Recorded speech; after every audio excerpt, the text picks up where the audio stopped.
안녕하세요. 사연 읽어주는 남녀입니다. 오늘도 와주셔서 감사드리며 그럼 오늘의 사연 바로 시작하겠습니다. 안녕하세요. 저는 전주에서 두 돌 된 딸아이를 키우고 있는 30대 여성입니다. 2년 만에 파경을 맞은 이유는 남편의 바람도 도박도 아니었어요. 주변엔 저처럼 기가 막힌 이유로 이혼한 사람이 없다 보니 다들 어디 사연이라도 올려보라고 하더라고요. 남편은 요즘 남자들 치곤 다소 가부장적인 면모가 있는 사람이었습니다. 대학 들어가기 전까지 자기 손으로 라면 한번 끓여 먹어본 적 없다는 이야기를 자랑스레 하던 사람이었죠. 그게 왜 놀랄 일인지 인지조차 못하는 모습에 우리 연애는 시작도 전에 끝날 뻔했어요. 잘 되어가던 와중 제가 인연이 아닌 것 같다며 거절하자 끈질기게 들러붙어 진짜 이유가 뭐냐고 따지더라고요. 지영아, 아무래도 이해가 안 돼서 그래. 지난주까지만 해도 올여름에 부산 놀러 가자고 하더니 갑자기 인연이 아닌 것 같다며 연락하지 말자는데 너 같으면 납득하겠어? 말 그대로야. 내 생각에 너랑 나는 안 맞는 것 같아서 애둘러 그렇게 말한 건데 내가 너를 이해시켜야 돼? 헤어질 땐 헤어지더라도 제대로 된 이유는 알아야겠어.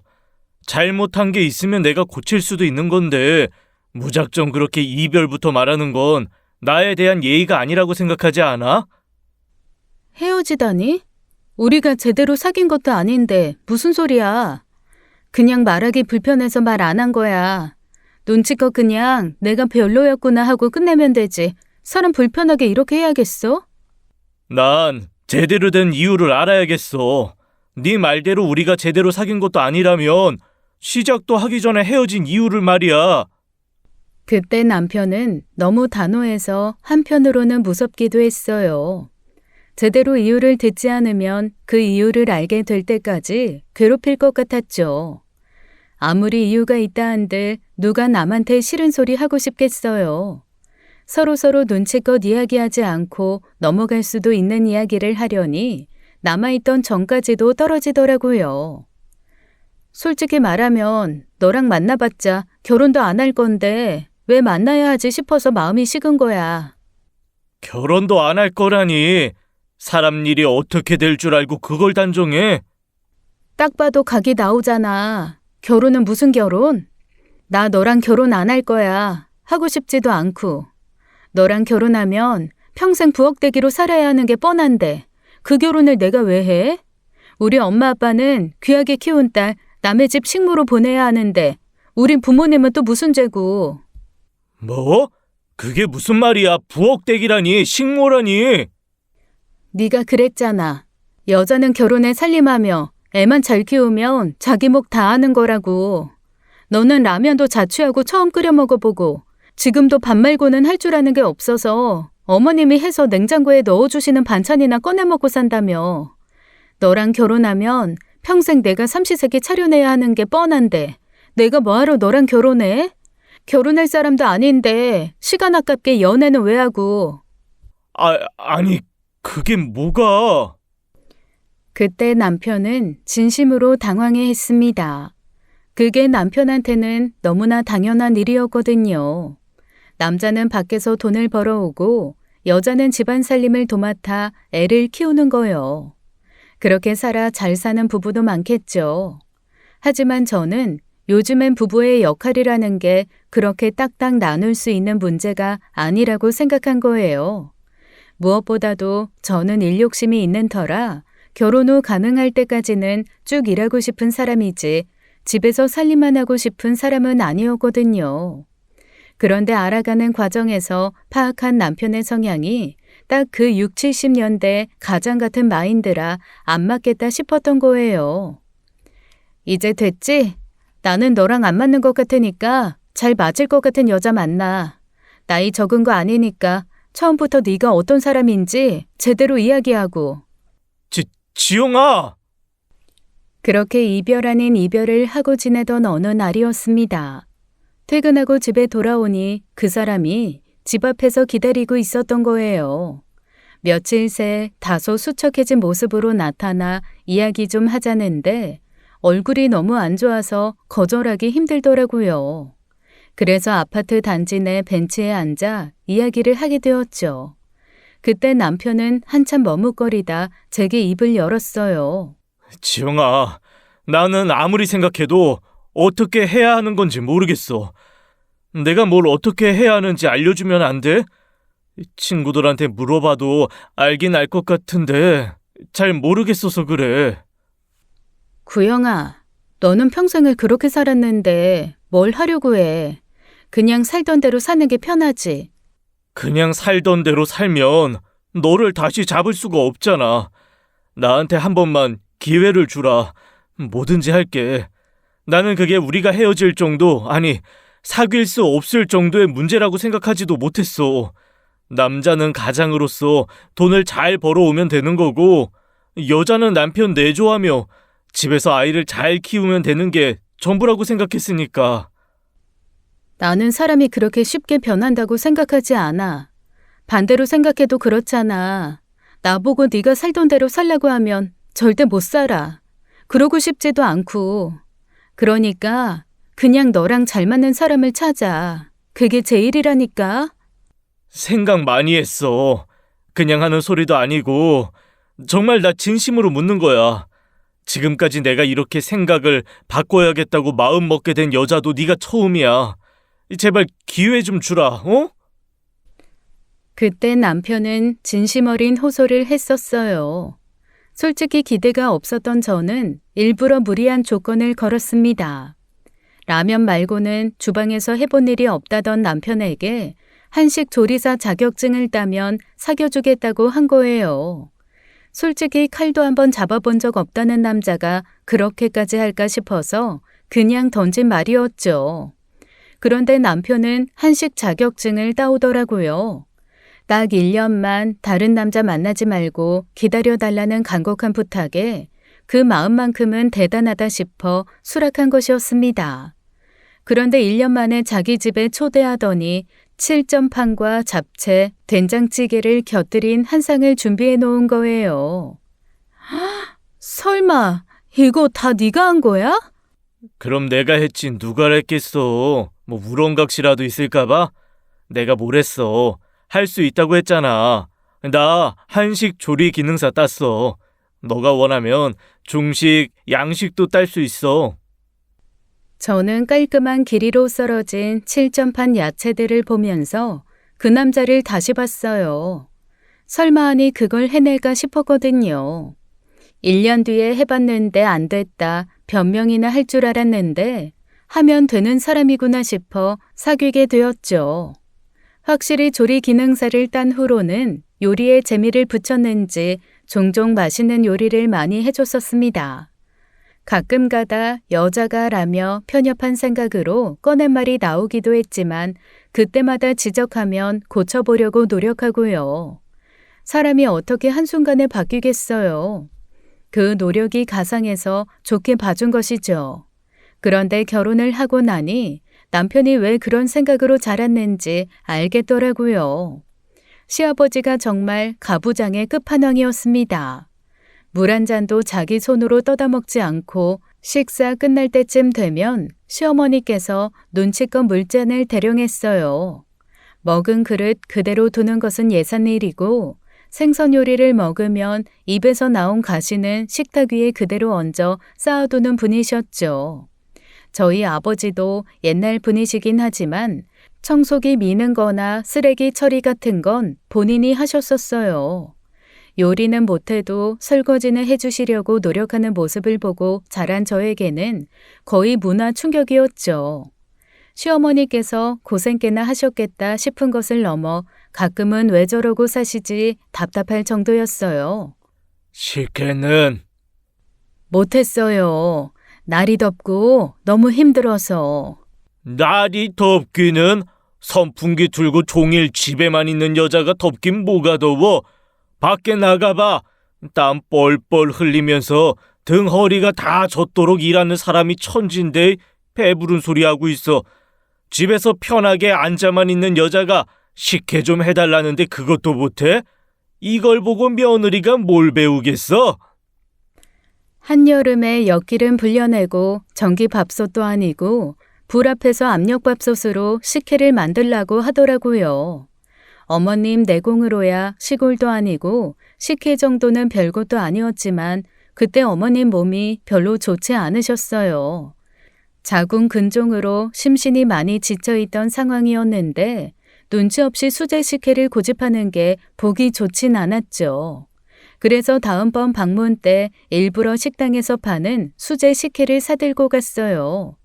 이게 뭐냐? 저희 집 근처 맛집에서 파는 수제 식혜예요. 지난번에 보니까 아버님 식혜 드시고 싶어 하시는 것 같아서요. 뭐? 이딴 걸 누가 먹으라는 거야? 파는 건 방부제, 설탕 덩어리인 거 몰라? 집에서 만드는 거나 식당에서 만드는 거나 똑같은 엿기름 내서 설탕도 넣고 만드는 거예요. 아버님 식혜 만들어 보셨어요? 식혜 만드는 거 보시면 절대 그런 소리 못 하실 텐데. 이래서 윗물이 맑아야 아랫물이 맑다고 했지. 당신이 게으름을 피우니까 며느리라는 것도 잔머리를 쓰잖아. 그런 소리를 듣고 마음이 쓰였으면 손수 식혜를 해오지는 못할 망정. 뭐? 사와? 이게 진짜... 시아버지는 갑자기 분을 참지 못하고 제가 사온 식혜를 그대로 싱크대에 다 부어버리셨어요. 그걸 보고 어찌나 충격을 받았는지 기가 막혀 한마디도 하지 못했죠. 옆에 있던 시어머니는 불편한 표정으로 지켜만 보고 있고요. 시아버지가 식혜를 전부 털어내고 빈병을 신경질적으로 집어던지고 가버리자 시어머니가 얼른 그 병을 주워들며 저에게 얼른 집에 가라고 하시더라고요. 같이 저녁 먹기로 해서 어머님이 힘들게 하신 음식이 있었는데 그걸 급하게 싸주시면서요. 어차피 네 시아버지 저 기분으로 나와서 먹지도 않을 거야. 그러니까 집에 가서 챙겨 먹어라. 너 동태전 좋아하길래 넉넉하게 했어. 냉동실에다가 올려놓고 먹고 싶을 때마다 해동해서 먹으면 된다. 그냥 같이 먹어요, 어머니. 아버님 두고 저희끼리 먹으면 되잖아요. 아유, 아니야. 그냥 가. 어머니께서는 생각만 해도 진절머리 난다는 듯 고개를 내저으며 저희 부부를 보내셨습니다. 그 과정에서 남편은 한마디도 하지 않고 소파에 앉아 남일처럼 쳐다보고만 있었어요. 이건 아니다 싶어 돌아오는 길에 속상한 마음에 한마디 했죠. 아버님 해도 너무하신다. 어머니 고생하시는 건 전혀 보이지도 않으신가 봐. 아파서 그러신 걸 아시면서 배려 한 번을 안 해주시고 어머님은 대체 왜 같이 사시는 거야? 우리 엄마 같았으면 내가 진작 이혼시켰어. 뭐? 그럼 우리 아버지도 이혼 당해야 한다는 말이야?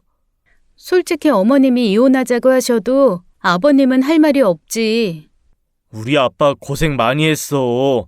가장이라고 엄마 바깥일 한 번도 시킨 적 없고 그저 집에서 살림만 하게 하려고 불철주야 평생을 3교대 일 하셨다고. 모르지. 어머님은 밖에서 일하고 싶으셨을지. 지난번에 여쭤보니까 어머니 뜨개방 다니는 거 좋아하셨다던데 그것도 못 나가게 하셨다며 아버님께서. 그거야 아빠 점심 때문에 그랬지. 그것도 그래. 다 차려진 음식 앉아서 밥 푸고 국 데워서 드시면 될 걸. 굳이 어머님 앉혀두고 드시려고 하잖아. 그러니까 어머님은 아파서 식사 안 하시는데도 아버님 밥 먹는 거 쳐다만 보고 있으시고. 그게 뭐야? 지영아, 집집마다 가풍이 다 다른 거야. 우리 집은 우리 집만의 가풍이 있고 너희 집은 너희 집만의 가풍이 있는 거지.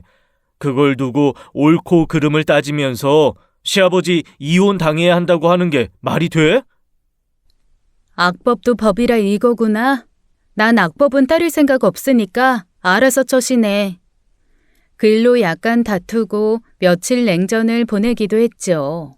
달라진 사회 분위기 속에서 자란 남편이 시아버지만큼은 아니니 다행이었어요. 노력하려는 모습, 그걸로 시작된 관계라 남편도 자기 아빠 같은 모습을 보여주지 않으려 노력했고요. 무엇보다도 대출받아 마련한 신혼집 원리금을 본인 혼자서는 절대 갚을 수 없으니 그랬겠죠. 아버님처럼 외벌이가 당연한 시대의 집값이 아니었으니까요. 저도 부딪히고 싶지 않은 마음에 최대한 아버님이 하시는 말과 행동은 모른 척 하려고 했습니다. 그런데 시간이 지날수록 어머님도 안 하시는 잔소리를 하시는 거예요. 다른 집은 시어머니와의 고부 갈등에 스트레스 받는다는데 저는 시아버지 때문에 스트레스였어요. 시아버지 사랑은 며느리라는 말은 눈꽃만큼도 들어맞지 않는 분이셨죠. 제사, 연락 문제에 이어 결혼한 지 2달도 안 됐는데 애는 언제 들어서냐고 난리더라고요. 여자가 시집을 왔으면 애부터 갖는 게 본분을 지키는 일이지. 아직도 임신을 못했는데 넌 뭐가 그렇게 매번 당당하냐? 아이 계획은 구영 씨랑 충분히 상의하고 결정한 일이에요. 당장 집 원리금 때문이라도 구영 씨 혼자서는 무리고요. 제가 일할 수 있을 만큼 일해야 구영 씨도 덜 힘든 거예요. 집값 때문이라고 하면 결혼할 때 한 푼도 지원해 준 게 없으니 혼자서 들리지도 않을 말로 구시렁거립니다. 재산이 없는 것도 아닌데 아버님께서 대놓고 자긴 나중에 하는 거 봐서 물려줄 거라고 하셨었거든요. 어머님이 자식들 덜 고생하게 조금이라도 좀 보태주자고 하는데도 1,000원 한 장 벌어와 본 적 없는 여편네가 쉰소리한다며 며느리 앞에서 무안을 주고요. 그런 일이 잦다 보니 솔직히 시댁 방문하는 게 너무 싫었어요. 참다 도저히 못 참아주겠다 싶어 남편에게 이혼 얘기를 꺼내고 나서야 발길을 좀 줄일 수 있었죠. 그러다 결혼한 지 1년째에 아이를 갖게 되었습니다. 처음 임신 사실을 알렸을 때 아버님께서 처음 한 소리가 이거였어요. 아들이냐? 아직 모르죠. 아들이어야 할 거다. 첫애는 자고로 아들이어야지. 애초에 시아버님 캐릭터가 있으니 장손 원하신다는 건 예상했지만 그게 겪어보지 않으면 또 대단한 스트레스더라고요. 갈 때마다 아들이냐 딸이냐 묻는 게 인사였으니 첫 손주가 딸이라는 소식에 얼마나 실망하셨겠어요. 대놓고 언짢다는 기색을 내비치며 첫애가 나오지도 않았는데 너무 터울지지 않게 바로 둘째 가지라는 말씀도 하셨죠. 아버님, 좀 서운해요. 그래도 첫 손주인데 딸이라는 이유로 별로 반기지도 않으시고. 그러게 누가 딸 가지래? 아들이 먼저 태어나야 집안의 기둥이 먼저 서는 거야. 봐라, 우리 집도 구영이 먼저 태어나니 태연이 그게 오빠 말도 잘 듣고 집안 서열이 바로 서지. 저희 집에선 제가 첫째인데 저희 집 분위기 좋아요. 제 남동생도 저 잘 따르고 지금 대기업 다니면서 잘 살고요. 그렇게 말 한마디를 안 지고 하고 싶은 말 다 하는 게 제가 그 집에서 버티는 방법이었습니다. 그렇게라도 하지 않으면 일절 시댁 방문을 하지 않겠다고 하니 남편도 어쩔 수 없이 눈 감아 주었어요. 시어머니도 별말 없으셨고 제가 그렇게 나서서 싫어하는 건 오직 아버님 뿐이었습니다. 네 시아버지 하는 말 신경 쓰지 마. 아들이든 딸이든 그저 건강하게 잘 키우면 되니까. 너 몸조리나 잘해. 먹고 싶은 거 있으면 구영이한테 뭐든 사다 달라고 하고. 이참에 부려먹는 거야. 아버님 하시는 거 보니까 어머님은 뭐 부려먹지도 못하셨겠는데요, 뭐. 나야 뭐 그땐 다 그러고 살았으니까. 얼마나 좋은 세상이니. 구영이도 보고 자란 게 있어서 네 시아버지 같으면 어쩌나 걱정했는데 그래도 너 만나서 많이 변한 것 같아서 다행이다 싶어. 적어도 제 아버지 같은 이유로 와이프 고생시킬 일은 없을 테니까. 어머님한테만 드리는 말씀인데 사실 구영 씨도 멀긴 멀었어요. 이래서 보고 자란 게 중요하긴 한가 봐요. 그래도 많이 노력하려고 하고 저희 애가 또 딸이라고 하니까 더 안 그러려고 해서 다행이다 싶어요. 그래, 정말 우리 아들은 너 만나서 참 다행이야. 애도 꼭 너처럼 하고 싶은 말 다 하고 살게 키워라. 나는 내 딸을 그렇게 못 키워서 지금도 그게 한이야. 태연이 저거 지 아빠가 한마디 하면 마음속에 그걸 다 담아두고 살아서 그런지 단단한 돌이 됐더라. 그러니 지금도 부녀 사이가 저 모양이지. 시어머니께서는 본인이 그렇게 살아온 세월 때문에 아가씨가 고통받는 것 같아 미안해하셨어요. 어떻게 저렇게 여리신 분이 아버님 같은 분과 살았을까 싶다가도 저렇게 마음이 약하니 아버님을 다 받아주고 사셨구나 싶었죠. 그렇게 출산을 앞둔 어느 날이었습니다. 아버님께서 저녁 먹으러 오라시기에 출산 전 마지막 방문이다 생각하고 갔어요. 지금까지와는 비교도 할 수 없던 핵폭탄 같은 문제가 터질 줄도 모르고요. 가면 늘 하던 말씀이 아들을 낳으면 뭐가 좋고 아들을 낳아야 뭐가 어떻고 그런 소리라 또 그런 말이나 할 줄 알았는데 그게 아니더라고요. 용한 스님한테 가서 애 이름 지어왔으니 애 태어나거든 이걸로 해라. 네? 이름이요?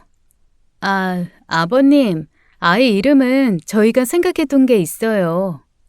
애 이름 그렇게 짓는 거 아니야. 어른들이 다 좋은 뜻을 담아서 애한테 복이 되고 길이 되는 이름 지어주는 거다. 너도 엄마면 자식한테 좋은 일이다 하며 받았어. 또 막무가내로 저러시는구나 싶어 마음이 꾹 다치더라고요. 말해봐야 입만 아프지 싶어 대충 대꾸하다 아버님께서 주신 이름을 보던 저희는 뜨악하고 말았습니다. 아버님께서 첫 손녀를 위해 지어주신 이름은 바로 춘내였어요. 제가 지금 꿈을 꾸나 싶어 눈꺼풀에 힘을 주고 몇 번을 봐도 봄 춘에 올 내자를 쓴 춘내더라고요. 순간 너무 기가 막혀 입이 떡 벌어졌어요. 요즘 세상에 여자의 이름에 춘을 넣는 부모가 어딨어요. 하윤, 서윤, 서아, 지유 이런 이름을 쓰는 시대예요. 이름도 시대에 따라 유행과 추구하는 바가 달라지는 건데 아버님 세대나 쓸 법한 이름을 가져오셨으니 너무 황당했습니다. 아버님, 춘내라뇨. 세상에 지금 태어나는 애한테 이런 이름 지어주는 부모가 어디겠어요. 남들이 다 욕해요. 뭐? 이런 이름? 이 이름이 뭐가 어때서? 남들이 욕하면 욕하는 사람들이 정신머리가 썩어 빠진 거지. 이 이름을 써야 네 뱃속에 애가 장수하고 부귀영화를 누린다는데 부모가 그런 소리 듣고도 안 쓴다고? 어차피 이름에 붙은 의미야 전부 생각하고 받아들이기 나름이죠. 지금 흔히 쓰는 이름에도 좋은 의미가 많은데 굳이 왜 오래된 이름을 줘요? 저는 우리 애한테 60, 70년대나 쓸 것 같은 이름 붙여주고 싶지 않아요. 잔말 말고 그렇게 지으라면 지워. 남들은 100만 원씩 주고 짓는 이름 시아버지가 지어다 줬으면 감사하다고 하지는 못할 망정. 뭐 이런 이름? 이런 이름? 아버님은 얼굴까지 붉히며 소리를 버럭버럭 지르더라고요. 첫손녀 이름 지어주고 싶은 마음까지는 이해하겠지만 어떻게 그 이름을 이해합니까? 물론 저는 춘내라는 이름을 가진 모든 분들을 존중합니다. 하지만 부모가 자식한테 지어주고 싶은 이름이 따로 있잖아요. 이름을 불러줘도 할아버지보다 엄마가 몇 배는 더 불러줄 이름인데 그걸 왜 시아버지가 결정하나요? 더군다나 제가 이름에 그렇게 민감했던 이유가 또 있어요. 지금은 윤지영이라는 이름을 쓰고 있지만 저는 학창시절까지 윤옥분이라는 이름을 가졌던 사람입니다. 할아버지가 시아버님과 같은 이유로 고집하신 이름이었대요. 초등학교 고학년이 되면서 제 이름이 남들과 다르게 촌스럽다는 것을 인지하게 된 후 얼마나 스트레스였는지 몰라요. 친구들 이름은 지혜, 세정이, 현주 그런 세련된 이름이었는데 저 혼자 옥분이었던 거죠. 질 나쁜 애들은 괜히 제 이름을 두고 비웃는 일도 있었어요. 푹, 옥분이래. 야, 나는 무슨 담탱이 이름인 줄? 92년생 아니고 62년생 아니야? 아, 그래도 그 시대 이름치곤 꽤 고생 덜하고 산 이름으로 지어주시긴 했다. 옥자 들어가니까 되게 귀한 이름 같잖아. 양분이나 향분이었으면 어쩔 뻔. 그러다 보니 집에 가서 이름 좀 바꿔달라고 울기도 엄청 울었었습니다. 아버지께서 자식들에게 꽤 다정하고 너그러운 분이셨는데 이름만큼은 절대 양보하지 않으셨어요. 돌아가신 할아버지께서 고심 끝에 주신 선물이라며 살다 보면 괜찮아진다고 참으라고 했죠. 직접 겪어보지 않으면 절대 알지 못합니다. 특히 학창시절에는 매일같이 불리는 이름인데 이름이 불릴 때마다 매일같이 괴롭힘을 당하는 기분이었어요. 결국 성인이 되자마자 부모님 허락을 받지 않고 개명을 해버렸어요. 그리고 그 일로 처음으로 아버지와 크게 싸우고 2달 정도 연락도 하지 않고 산 적도 있죠. 지영이란 이름으로 살기 시작하고 사소한 스트레스도 없이 잘 사는 제 모습을 보고 아버지께서는 그제야 미안했다 사과하시더라고요. 이름에 민감한 건 남편도 마찬가지였습니다. 남편 성이 또 방씨예요. 이름이 구영이다 보니 방구영. 학창시절에 놀림받기 딱 좋은 이름이었죠. 유치원 때부터 붙은 유치한 방구라는 별명은 지금까지도 남아서 남편 어렸을 때 친구들은 지금도 남편을 야 방구 하고 부릅니다. 그래서 저희 부부는 부모 욕심에 이름을 짓는 건 아이에게 또 다른 형태의 학대가 될 수 있다고 생각했어요. 그러니 남편도 아이 이름만큼은 가능한 평범하게 짓고 싶어 했죠. 그런데 춘내라뇨. 성까지 붙이면 방춘내가 되는 거예요. 여자애한테 그렇게 드센 느낌의 이름을 주면 학창시절에 괴로워지는 건 불보듯 뻔한 일이었습니다. 남편은 또 남일처럼 아무 말도 하지 않더라고요. 하지만 이름이 적힌 종이를 보는 표정은 무척 심란했고요. 그래서 저는 특단의 조치를 할 수밖에 없었어요. 아니요, 절대 안 돼요. 저희의 이름은 저희가 알아서 할 테니까 그런 줄 아세요. 다른 이름으로 하기만 해봐. 절대 가만히 있지 않을 테니까. 정 그렇게 그 이름을 원하시면 성씨는 제 성으로 할게요. 뭐? 방춘내보다는 윤춘내가 더 낫잖아요. 그럼 윤춘내로 살게 하겠다고요.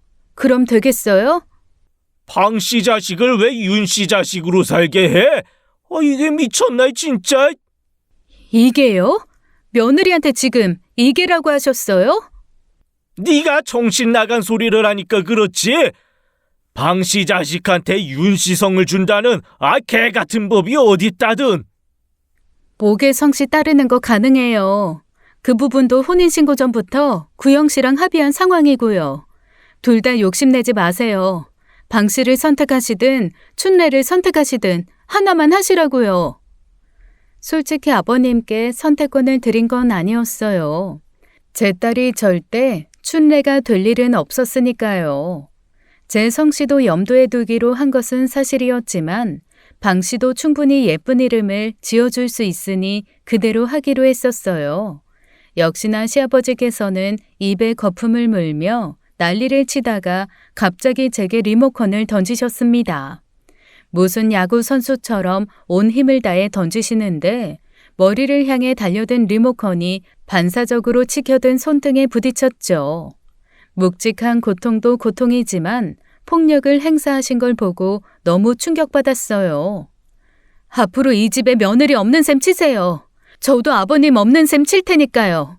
제 아이 볼 생각은 꿈에도 하지 마시고요. 저도 화가 머리끝까지 나서 그렇게 쏘아붙이고 그 집을 나와버렸어요. 그때 저는 정말 다시는 아버님을 뵐 생각이 없었습니다. 잘못했다 진심 어린 사과라도 하면 모를까 애초에 아버님이 그럴 뿐도 아니라서 딱 선을 그었죠. 남편에게도 행여 아이 보여줄 생각도 하지 말라고 으름장을 놓았고요. 배불러 욱신거리는 손등을 부여잡고 있는 임산부인 제게 남편이 뭐라고 하겠어요. 아무리 효자여도 자기도 이름으로 오랜 고통을 받았으니 그 부분에 있어선 아버님 편을 들 수도 없었을 겁니다. 친정엄마도 그 사실을 알고 분개하셨어요. 진짜 어디 노망난 거 아니니? 춘내라니. 해도 해도 너무하잖아. 이제 옥분이로 19년을 살았던 내 기분을 좀 알겠어? 그거야. 네 할아버지가 워낙 그러시니. 아휴, 왜들 그러는지 몰라. 애들 이름으로 장난하는 것도 아니고 내가 어지간하면 동년배 사람이고 그 마음이야 모르는 거 아니니 이해해보겠는데 너가 그렇게 이름으로 고통받아 살았으니 엄마로서도 받아들이기 힘들다. 게다가 춘내? 어휴, 어떻게 하고 많은 이름 중에 춘내야? 엄마 어렸을 때 할머니 친구 이름이 춘내였어. 여튼 전쟁이야. 절대 이 전쟁에서 합의 휴전 그런 건 없다고. 저는 제 아이를 위해서라도 절대 시아버지에게 져드릴 생각이 없었습니다. 그렇게 아이를 낳게 되었고 저는 그 사실을 시어머니께만 연락드렸어요. 어차피 어머니께 연락드리면 아버님도 알게 되실 테지만 아이가 태어났단 소리 들으면 생각이 좀 바뀔까도 싶었죠. 굽히진 않더라도 아쉬운 소리라도 할 것 같았거든요. 아이가 태어난 후 저희가 받아서 골라온 이름으로 출생신고도 마쳤습니다. 아이 출생신고를 마치면 기념으로 가족관계 증명서를 가져오라고 했었어요. 그런데 남편이 빈손으로 오는 겁니다. 가족관계 증명서는 떼오라고 했잖아. 요즘엔 말 안 해도 해주신다던데. 아, 맞다. 깜빡했어. 가니까 오늘 정신이 하나도 없더라. 어떻게 그걸 까먹어. 보고 싶었는데. 언제든 가서 뗄 수 있는 건데 뭐. 내가 시간 내서 떼올게. 우리 예서 면회 시간인가? 그때 어물쩍 넘어가는 남편을 이상하다고 생각하지 못했습니다. 회음부 절개와 자궁 수축으로 컨디션이 좋지 않아서 그런데 깊은 의미를 부여할 정신도 없었어요. 겨우 정신 차리고 면회 시간 맞춰 애 만나고 돌아오면 하루가 다 가는 때였죠. 조리원에서 지내던 어느 날이었어요. 그곳 산후 관리를 받게 되었는데 마사지를 해주시던 분이 문득 그러시는 거예요. 근데 아이 이름을 되게 특이하게 지으셨던데 이유가 있으세요? 애 이름이요? 아니요. 저는 가급적 평범하게 짓는다고 지었는데 특이하던가요? 아빠 성이 특이해서 그렇게 보일 수도 있겠네요. 보통 요즘 엄마들 이름 빤하게 짓는데 오히려 독특하다 싶기도 하더라고요. 저는 그때까지만 해도 그분이 하시는 말씀이 무슨 말씀인지 몰랐어요. 평범하게 짓는다고 한 건데도 방씨라 그렇게 느껴지나 괜히 더 쉬운 이름으로 할 걸 그랬나 그랬죠. 그런데 그분이 뒤이어 하시는 말씀에 정신이 번쩍 들더라고요. 춘내라는 이름이 요즘 애들 같지 않아서 그냥 물어본 거니까 개념치 마세요, 산모님. 네? 춘내요? 에? 그게 무슨 말씀이세요? 우리 애 예서예요. 박예서. 저는 춘내라고 들어서. 순간 눈앞이 새까매지는데 순식간에 온몸에 피가 끓는 것 같았습니다. 전몸살로 고통스러웠던 간밤의 기억은 온데간데 없어질 정도였어요. 불이 나게 마사지실을 나와 데스크를 찾아 물었습니다. 그런데 그곳 조무사들이 제 눈치를 슬금슬금 보더니만 그중 한 사람이 그러는 거예요. 아버님께서 절대 말씀드리지 말라고 신신당부하셔서. 그게 무슨 말씀이세요? 저희가 확인한 가족관계 증명서에는 이름이 박예서가 아니라 방춘래라고 되어 있더라고요. 같은 아이 맞는데 출생신고하면서 문제가 좀 있었다고. 아이 엄마한테 이름만 좀 비밀로 해달라고 직접 이야기하시겠다고 하셔서. 청천벽력 같은 소리라는 말이 딱 맞아 떨어지는 말이었습니다. 머리 위로 벼락이 떨어지는 것 같았어요. 뒤늦게 핸드폰으로 온라인 사이트에 들어가 확인해 보니 정말로 제 딸이 방춘래로 신고되어 있는 겁니다. 기가 막혀 말도 안 나오고 그때는 화도 안 나더라고요. 어처구니가 없어서 웃음만 나오고요. 당장 남편을 불러다 어떻게 된 일인지 묻자 남편은 올게 왔다는 얼굴로 소파에서 뒷머리만 박박 문대더라고요. 아이씨, 나도 어쩔 수 없었어. 아버지가 춘례로 안 지으면 재산 상속도 없을 거라고 했단 말이야. 뭐? 지금 그게 말이 된다고 생각해? 그깟 돈 몇 푼 받겠다고 애 이름을 아버님 뜻대로 하게 뒀단 말이야? 돈 몇 푼이라니. 우리 매달 원리금만 해도 얼마고 당신도 다시 복귀할 때까지 빠듯하잖아. 장모님이 애 봐주시면 아무리 장모님이라도 애 봐드리는 돈도 드려야 하고 이제 하나부터 10까지 돈인데. 그런 각오도 안 하고 애가 짜고 했어? 내가 다 감당할 수 있겠냐고 했을 때 할 수 있다며. 당신만 믿으라고 했잖아. 그때는 그렇게 현실적으로 생각하진 못했지. 그때 아빠가 이름만 그렇게 지으면 바로 돈 주시겠다고 하시는데 어떤 사람이 거기에 안 넘어가? 당장 가족관계 증명서만 가져오면 바로 돈 주시겠다는데 그렇게 화내지 말고 이름이야 개명하면 금방 해결되는 문제인데 왜 그렇게 열을 내? 나중에 바꾸고 말고의 문제가 아니잖아. 그래서 돈 받았다는 거야? 일단 2천만 원 받았고 후에 차근차근 재산 정리해서 주시기로 했어. 그리고 너 아들 낳으면 더 빨리 주신다고 했고. 뭐, 2천? 나한테 그런 말 없었잖아. 그건 그냥 집에 가면 말하려고 했지. 이 조리원 비용도 우리 아빠가 낸 건 알고 있지? 내가 그 돈 쓰게 해서 미안하다고 할 때도 당신 입 싹 닫고는 앞으로 애 키우는데 돈 많이 들어가니 한 푼이라도 아끼자는 말뿐이었잖아. 근데 아버님한테 이미 2천을 받았다고? 그것도 애 이름을 담보로? 당장 바꿔와. 당장 예서로 바꿔오라고. 저는 살면서 그렇게 화가 났던 적은 처음이었어요. 자기가 겪었던 기분은 아이가 겪게 하고 싶지 않다고 자기 문제를 대물림하고 싶지 않다며 강경하게 나왔던 남편이었습니다. 제 앞에서는 철석같이 제 편을 드는 척을 해놓고 뒤에선 그렇게 뒤통수를 친 거예요. 불같이 화를 내는 제게 남편은 저를 설득하려 하더라고요. 지영아, 무작정 화낼 일만도 아니야. 아직 자기 이름이 신데렐라인지 춘레인지 구분도 못하는 애야. 일단 그대로 두고 아버지 돌아가시면 이름 바꾸면 되잖아. 아버님 지금 58이야. 당신 아버지가 무슨 98인 줄 알아? 언제 가실 줄 알고 아버님 비위 맞춰서 애 이름을 지어? 그리고 지금 자식이 할 소리니 그게? 당신이 그러고도 예서 아빠라고 할 수 있어? 당신이 그러고도 자식이야? 그게 아니라. 당장 정정해와. 아니면 이혼을 하든지. 나 절대 그냥 못 넘어가. 저는 그때 정말로 이혼 결심을 했습니다. 부부간에 이런 일은 절대 있을 수 없는 일이잖아요. 어떻게 출생신고를 두고 아내와 상의도 없이 제멋대로 애 이름을 정할 수가 있나요?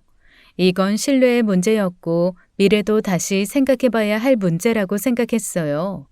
더군다나 다른 문제도 아니고 돈 때문에 애 미래를 결정했으니 아빠로서의 자질도 부족하다는 생각이 들어 이혼해야겠다 싶었습니다.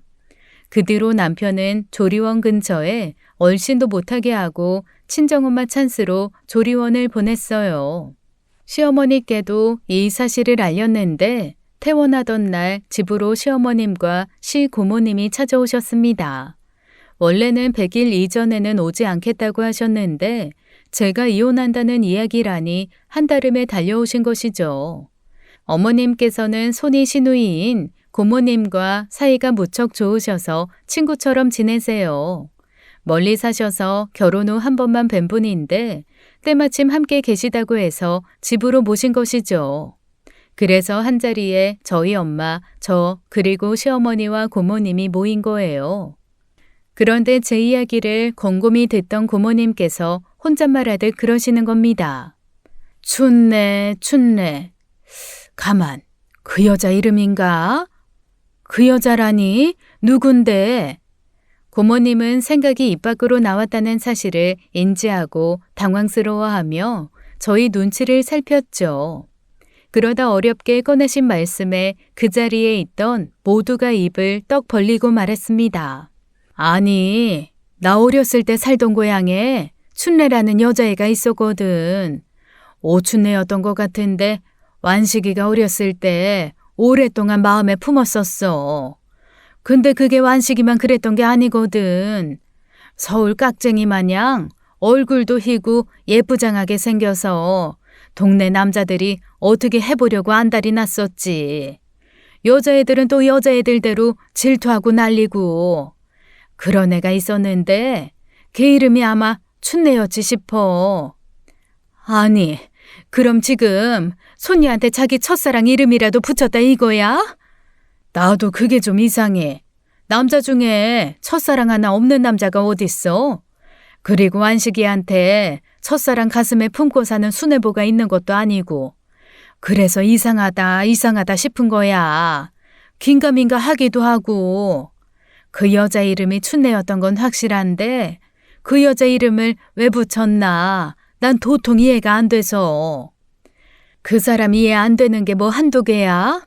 얼마나 가슴에 사무친 첫사랑이면 그 이름을 간직했다 자기 손녀한테 붙일 생각을 해? 애 엄마가 그렇게 싫다는데. 하여간 구영이 걔도 걔다. 지 아버지 나쁜 것만 쏙 닮았지. 평소 시어머니답게 잔뜩 인상을 찌푸리시며 한숨을 푹푹 내쉬었습니다. 어머님께서도 여러모로 충격이 컸을 거예요. 아들이 그런 짓을 할 거라고는 생각도 못했으니 저희 엄마 앞에서 민망했을 거고요. 죄송합니다, 사부인. 애를 키운다고 키웠는데 아무래도 내가 많이 부족했지 싶어요. 제가 지영이도 사부인도 볼낯이 없습니다. 자식이 뜻대로 되면 부모가 어려울 일이 뭐가 있겠어요. 아유, 사부인 속도 말이 아닐 텐데요. 아가, 내가 대신 사과하마. 이혼하려거든 해라. 나도 도저히 그런 놈이랑 같이 살아달라고 말은 못하겠어. 어떻게 된 게 애 아빠가 됐으면 철이 들어야지. 멀어도 한참 멀었지. 한참 멀었어. 나도 민망하고 미안해 죽겠어. 나는 구영이가 옳게 닮은 줄만 알았지. 그렇게 지 아빠 못난 구석을 닮을 줄 누가 알았어. 이름은 가서 바꿔. 요즘 개명 어려운 것도 아니라더라. 아마 판사도 보고 어이쿠야 하고 바로 바꿔줄걸? 시아버지께서 자기 첫사랑 이름을 제 딸에게 주려고 했다는 사실은 제게도 충격이었습니다. 그렇게 애틋한 이름이면 아가씨 이름으로 짓지 아가씨 이름은 태연이라고 지어놓고 제 딸한테 춘례라니요. 그 길로 어머님과 고모님은 돌아가셨는데 이튿날 어머님께서 다시 찾아오셨습니다. 커다란 가방을 함께 가지고요. 어머님께서 결혼 후 처음으로 안 하던 짓을 하신 거예요. 아버님과 도저히 살 수 없다며 집을 나오신 겁니다. 미안해, 지영아. 당분간은 여기서 좀 지내야 할 것 같아. 그런 소리 마세요. 제가 오시라고 한 거잖아요. 아버님이랑 많이 싸우셨어요? 싸우기는 나 혼자 꽥 내지르고 나왔지. 평생에 여기 가슴에 꽉 막혔던 게 반은 나온 것 같아. 아주 그동안 쌓였던 말 다 하고 왔거든. 그래서요? 아버님은 뭘 하셔요? 뭐라고 하긴 노망났냐 미쳤냐 그러고 아무 말도 못하지. 그것도 하던 사람이 해야 대꾸를 하지. 나 같은 사람이 아니 그 사람도 얼마나 당황했겠어. 잘하셨어요. 할 말은 하고 살아야지. 왜 아무 말도 못하고 사세요. 나한테 하는 건 100번 1000번도 살아. 내 가슴에 흉이야. 굳은 살 100이면 그만이다. 근데 너나 예서한테 하는 거 보고 이건 아니지 싶었어. 내가 그렇게 참고만 살아 구영이도 저러고 자라나 싶어서 너한테도 예서한테도 너무 미안해. 어머님은 충분히 최선을 다하신 거예요. 당분간은 걱정하지 말고 저희 엄마랑 같이 지내세요. 육아를 돕기 위해 저희 집에 머물게 된 엄마와 시아버지를 피해 집을 나온 시어머니께서 함께 지내게 되었습니다. 퇴근 후 돌아온 남편은 집에 와 있는 어머님을 보고 당황해 하더라고요. 그런데 뭐 어쩌겠어요. 그 집에 있는 여자 셋이 전부 남편을 도끼 눈을 뜨고 보고 있는 걸요. 개명 신청했어? 아이, 엄마까지 왜 그래? 조금만 기다려줘. 내가 해결한다니까. 아, 그걸 아직도 안 했어? 너 진짜 이혼해야 정신 차릴 거야? 당장 개명하고 지영이 앞에서 무릎을 꿇고 빌어도 모자랄 판이야. 너가 지금 무슨 짓을 한 건 줄 알아? 이름 문제는 아무것도 아니야. 넌 지금 애 키우는 데 있어서 부부간에 해서는 안 될 짓을 한 거라고. 그렇게 신뢰가 없는 사람하고 누가 살겠다고 하겠어, 응? 내가 정말 사부인 앞에서 창피해 죽겠다. 내가 널 잘못 키웠지. 이게 다 내 업이야, 업!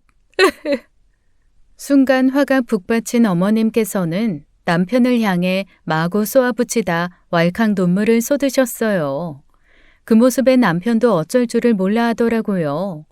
평생 그렇게 아버님께 구박 아닌 구박을 받고 사시면서도 자식 앞에선 절대로 눈물 보이신 적이 없던 분입니다. 그렇게 어머님께서 저희 집에서 사흘을 보낸 어느 주말이었을 거예요. 누군가 문을 세차게 두드리는 거예요. 그 바람에 잠이 든 아기가 깰 정도로 느닷없는 벼락 같은 소리였죠.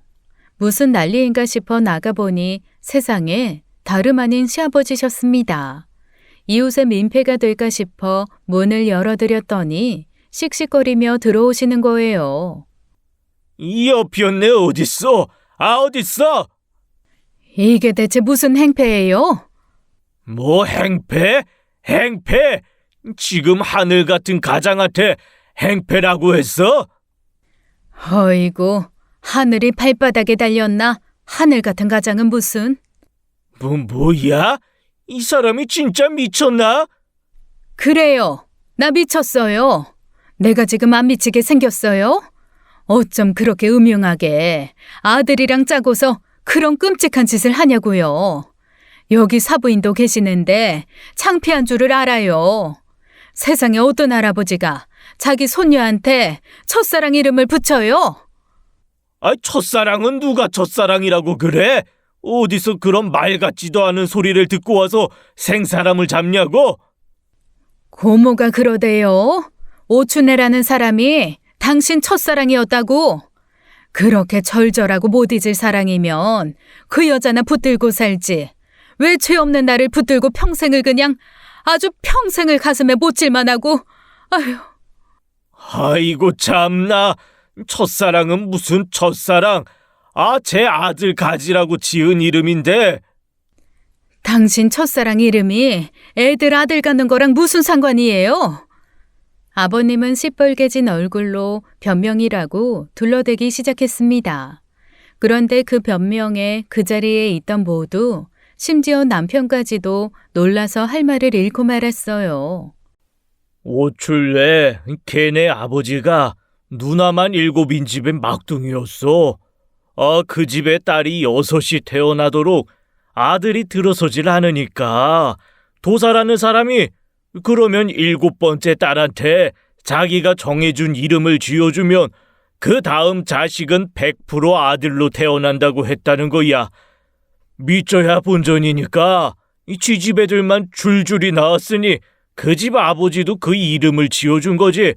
아, 근데 그 애가 2돌 만에 결핵에 죽고 나니 그 다음에 신기하게도 진짜 아들이 들어섰다는 거지. 어디 그뿐이야. 그 도사 말 듣고 아들 며느리가 첫째로 딸을 낳으니 출래라고 단명하는 이름을 지어준 거지. 그래야 아들이 태어나니까. 지금 당신 무슨 소리 하는 거예요? 그러니까 지금 둘째 빨리 태어나라고 첫째한테 단명하는 이름 지어줬다 이거예요? 어머나, 어머나, 어머나. 세상에 어쩜 그런. 아이, 그게 아니라 나는. 조용히 해. 노망은 당신이 낫지.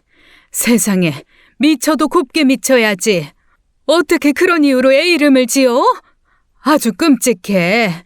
아주 징그럽고 소름 끼친다고. 이 사람이 말이 그렇다는 거지 말이. 단명한데도 오춘래 지금도 잘만 산다더라. 멀쩡히 잘 살고 아들 얻으면 그만 아니야. 아들. 아들 손주 태어나면 뭐 어쩔 건데. 징그러운 방씨 집안 남자 하나 더 생기는 거지. 당신이나 구영이 저 자식같이 차랄 놈이면 아들 없어도 그만이야. 야, 방구영, 너 설마 알고도 그런 거야? 알고도 네 새끼한테 그런 이름을 붙였어? 나는 정말 몰랐어. 아버지가 그랬잖아. 장수하고 북이 영화할 이름이라고. 나는 아버지가 재산 상속 빨리 해준대서 그래서 그런 것뿐이야. 내가 알고도 어떻게 그런 짓을 해? 알고 보니 시아버지께서는 빨리 아들 손주 얻고 싶은 마음에 그런 짓을 했답니다. 엄밀히 말하면 춘례라는 이름이 단명하는 이름도 아니었어요. 그 도사가 사주팔자에 맞게 단명하는 이름을 지어줬다는데 그 첫사랑이라던 동네 여자분은 자기 사주에 맞는 안 좋은 이름이 그 이름이었던 것뿐이죠. 그 도사는 찾을 길이 없고 그 이름 갖고 둘째는 아들이 태어난 것 맞으니 그냥 무작정 그 이름을 지어주면 얼른 둘째가 들어서겠거니 했다는 거예요. 아무리 미신이라지만 어쨌든 안 좋은 의도를 가지고 있었던 건 분명했죠. 다시 바꿀게. 당장 내일 가서 개명 신청할게. 이 개명 신청은 무슨? 방구형, 너 그럼 그 2천만 원 당장 내놔. 이거 약속이 다르잖아. 갚을게. 갚으면 되잖아. 지금 나한테 당장 돈 달라는 말이 나와? 지영이한테 미안하지도 않냐고. 나중에 나한테 고맙단 이야기나 하겠지. 네 엄마나 지영이 저거야 뭉충하니까 집안에 아들 하나 있는 게 얼마나 든든한 줄도 모르고 저러는 거 아니야? 참 든든하겠소. 저 등신 같은 아들도 아들이라고. 왜요? 두니가 아주 든든해 죽겠어요? 그럼 데리고 가서 살아요. 난 도저히 지영이한테 구영이 쟤 데리고 살라고 못하겠으니까. 내가 왜 아빠랑 살아요? 돈은 대출을 받아서라도 갚을 테니까 기다려요. 돈을 그새 어디다 썼는데 대출을 받아? 어? 그게... 조리원비도 못 낼 만큼 빠듯하게 살아야 한다더니 그 돈을 어디에 썼길래 대출을 받았냐고. 너무 비상식적인 분이시라 아버님 말씀에는 기가 찼지 화가 나진 않았는데 남편한테는 분노가 일더라고요. 조리원에서 그 이야기가 나온 지 한 달도 안 됐을 거예요. 근데 그 큰 돈을 잃었다니 얼마나 기가 막히냐고요. 저와 어머님 그리고 엄마까지 나서서 다그치자 남편은 죄인처럼 그 돈을 코인에 투자했다더라고요. 지인이 그 코인으로 4억을 벌었는데 자기도 그렇게 될 줄 알았다면서요. 그 소리를 듣는데 순간 머리가 핑 돌더니 저는 그대로 뒤로 넘어가고 말았습니다.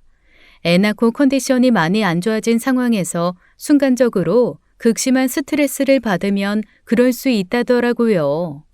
다행히 실려간 병원 검진 결과 큰 이상은 없었지만 남편과의 관계는 돌이킬 수가 없었어요. 그래서 정신을 차리자마자 엄마한테 그랬어요. 엄마, 나 변호사 좀 알아봐줘. 구영이랑 당장 이혼해야겠어. 엄마는 걱정 말라고 지역에서 가장 유능한 변호사를 구해주겠다고 했죠. 남편은 합의 이혼을 해줄 생각이 없었어요. 저는 합의 이혼이 아니면 소송을 해서라도 기필코 이혼을 하고 싶었던 거고요. 한창 소송이 진행되던 어느 날 어머님께서 오셔서 부탁을 하시더군요. 아가, 나 좀 도와다오. 너도 힘든 거 아는데 지금 내가 너 아니면 도와달라고 할 곳이 없어서 그래. 무슨 일이신데요? 구영 아빠랑 헤어지고 싶은데 이혼을 안 해준다. 나도 너가 하는 그 소송이라는 거 할 수 있어? 그럼요. 할 수 있죠, 어머니. 정말 이혼하시게요? 해야지. 나 이렇게는 도저히 못 살겠다. 그 뒤로 아주 숨이 막혀 못 살겠어. 주변에 물어보니까 이혼하면 내가 못해도 반은 받을 수 있다더라. 돈은 내가 구영아빠한테 돈 받아서 주마. 그러니 제발 도와다오. 어쩌면 어머님은 저보다도 이혼이 절실하셨습니다. 눈물까지 글썽이며 도와달라시는데 어떻게 외면하나요? 제가 미운 건 시아버지와 남편이지 어머님은 아니었으니까요. 그렇게 고부 이혼 소송이 시작된 거예요. 이혼 소송이 시작된 후 아이를 데리고 친정에 와서 지내고 있는데 남편이 찾아와 대뜸 무릎부터 꿇더라고요. 내가 다 잘못했어. 내가 생각이 짧았어, 지영아. 한 번만, 제발 한 번만 기회를 줘. 일어나. 무릎 꿇는다고 달라지는 거 없어. 사람 불편하게 하지 마. 나 한다면 하는 사람인 줄 알잖아. 약속할게. 다시는 이런 일 없을 거야. 차라리 지극한 효심에 그런 짓을 했다고 하면 어떻게 이해라도 해보려고 했을 거야. 근데 코인? 불확실한 미래에 기대보자고 딸 팔아서 장사하고 싶든? 그런 게 아니야. 나도 오죽했으면 그러겠어. 적어도 가장이면 자기 와이프 밖에 나가 일할 필요 없게 돈도 벌어오고 그래야 하는데 집값은 말도 안 되지. 애 분유값에 기저귀 값. 걷기 시작하면 또 한 걸음이 다 돈이라더라. 그래서 막막해서 그랬어. 막막해서. 내가 언제 너 보고 외벌이 하랬어? 나도 능력 있어. 나도 밖에서 일하고 싶은 여자야. 분명히 말했지? 육아도 함께, 일도 함께, 살림도 함께라고. 왜 우리가 부부로서 상의했던 일은 죄다 아무것도 아닌 일로 만들고 너 혼자 멋대로 그런 결정을 한 거야? 그럼 내가 고마워할 줄 알았어? 감동이라도 할 줄 알았니? 그게... 구영이 넌 다른 것 같지? 아버님이랑 네가 좀 다르다고 생각하지? 뭐? 아니, 너 똑같아. 정도가 좀 덜할 뿐이지 넌 그냥 21세기 버전 아버님일 뿐이야. 변할 수 있을 거라고 생각했겠지만 그게 네 한계라고. 그런데 기회를 달라고? 넌 기회를 얻더라도 다시 똑같은 실수를 할 거야. 너한테는 우리 예서가 1순위가 아니잖아. 돌아가. 이혼 번복할 생각 눈꼽만큼도 없으니까. 매정하게 돌아서는 제 등 뒤에서 남편은 눈물을 쏟았습니다. 한때 사랑하던 사람이니 마음이 불편한 건 어쩔 수 없지만 불편한 마음으로 원치 않는 결혼 생활을 할 순 없잖아요. 시댁 쪽은 양상이 좀 다르긴 했지만 이혼하지 않겠다고 버티는 건 똑같았습니다. 어머님 말로는 평소처럼 갖은 협박도 하고 이혼에 혼자 살면 잘 살 수 있을 것 같다고 겁도 줬대요. 옛날엔 이혼하면 인생이 끝날 것 같더니 그렇게 마음먹고 나니깐 전혀 두렵지 않더랍니다. 생각해보니까 나는 이혼하면 밑바닥 인생 살 줄 알았는데 내가 이미 밑바닥에서 살고 있다는 걸 깨닫고 나니까 마음이 그렇게 가벼울 수가 없더라. 어차피 더 떨어질 곳도 없는데 이혼하면 이제 올라가 살 길만 있을 거 아니야. 처음 어머님을 뵀을 때는 감히 이혼이라는 건 상상도 할 수 없는 분 같았는데 어떻게 그렇게 단기간에 딴 사람이 되셨나 신기할 지경이었어요. 결국 수개월의 소송 끝에 저희도 시부모님도 이혼을 하게 되었죠. 주변엔 손녀 이름 하나로 부자가 둘 다 이혼남이 됐다는 소문이 파다하게 퍼졌대요. 저는 아이 이름을 재성을 딴 윤예서로 변경하고 친정에서 아이를 키우고 있습니다. 어머님은 시아버지로부터 재산 절반을 분할받았고요. 17평 소형 아파트를 사서 들어가신 후 근처 식당 주방 일을 하게 됐는데 너무 좋아하시는 거예요. 어머니, 힘들진 않으세요? 그래도 연세가 있으신데. 아니, 나 요즘 살만 난다. 그냥 숨 쉬는 공기가 달라.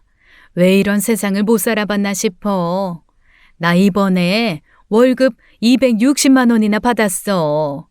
이건 너 써라. 예서한테 드는 돈도 많을 텐데. 아니에요, 어머니. 저도 일하는데요. 너한테 주는 거 아니야. 예서한테 주는 거지. 나는 예전부터 이게 제일 부러웠어. 조카들한테 용돈 하나 줘본 적이 없거든. 뭐든 숫자로 된 건 다 구영아빠 허락이 필요해서. 이건 할머니가 우리 손녀한테 주는 첫 번째 용돈이라고 치자. 어머님께서는 제발 받아달라며 두툼한 봉투를 주셨어요. 그 봉투 안에는 무려 200만 원이나 되는 돈이 들어있었죠. 한 달 내 주방에서 일해 번 돈 중 대부분은 저에게 주신 겁니다. 받고 싶지 않았지만 어머님께서 간곡하게 부탁하셔서 결국 받아야 했어요. 2배로 돌려드리겠다 결심하면서요. 그때 어머님께서 물으시더라고요. 근데 구영이는 아직도 연락 와? 애 핑계대고 한 번씩 찾아오기도 해요. 괜히 마음 약해지지 마. 떨어졌던 부부가 다시 붙기도 한다지만 괜히 어설픈 예정에 끌려 후회하지 말라고. 아무리 내 아들이라지만 나는 지영이 네가 더 행복했으면 좋겠다. 지금 내 행복 네가 만들어준 거잖아. 걱정하지 마세요. 저 그렇게 물은 사람 아니니까. 물론 아이 아빠니까 어떻게 될지는 저도 장담 못하겠어요. 마음이 약해진다면 구영 씨 때문에 약해지는 게 아니라 예서 때문에 약해지겠죠. 그래도 어설픈 마음으로 재결합할 일은 없으니까 걱정하지 않으셔도 돼요. 제가 여지를 둔 건 연애 때 남편이 생각나서일 거예요. 그래도 정신을 차리면 제대로 이해하고 노력해주는 그 모습이요. 아직 제 마음이 허락되지 않는 걸 보면 그 사람에게 아직 충분한 반성의 시간이 되지 않았다는 생각에서일 겁니다. 주변에서도 그만하면 벌을 받을 만큼 받은 것 같으니 용서하라는 사람도 있고 사람은 쉽게 변하는 게 아니라며 새 사람 만나 재혼하라는 사람도 있어요. 일단 현재로선 재결합도 재혼도 전혀 생각 없지만요. 전 그저 제 아이를 안전하고 행복하게 키울 수 있는 것, 일단 그거 하나만 생각해 보려고 합니다. 엄마가 되어보니 엄마로서 사는 게 가장 행복하더라고요. 후회 없는 선택이었길 바라며 주어진 현실에 그저 최선을 다하는 수밖에요. 지금까지 사연 읽어주는 남녀였습니다. 끝까지 시청해주신 여러분 감사드리며 저희는 다음 사연으로 돌아올게요. 감사합니다.